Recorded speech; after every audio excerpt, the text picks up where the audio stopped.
सबसे पहले मीडिया का शुक्रिया। इस वक्त हम मौजूद हैं मंगू पीर मज़ार पे। मंगू पीर मज़ार पे जो है लेटरिन का इशू था, जो पिछले साल हमने रबीउल अव्वल में लगाए। असल में यहाँ पे लोग अब परेशान हैं कि मंगू पीर टाउन से, कि मंगू पीर टाउन 16 यूसीओ को किस तरह मैनेज कर रहा है, और हर इवेंट, हर मामलात, हर एमरजेंसी में मंगू पीर सुरखरू है। उससे हमारे मुखालफिन को बहुत परेशानी हो रही है।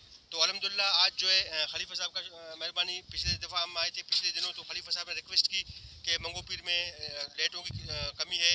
तो आप देख सक रहे हैं इस वक्त मंगू पीर मज़ार के चारों तरफ और मेन रोड पे भी जो है ना, जो हमारे स्ट्रीट लाइट्स हैं और उसके साथ साथ फोक्स लाइट हैं, मुख्तलिफ लाइटें जो है हम नस्ब कर रहे हैं, मगरमच्छ पॉइंट पे भी, मज़ार पे भी, ये ग्राउंड पे भी, और इसके साथ साथ मेन रोड पे भी।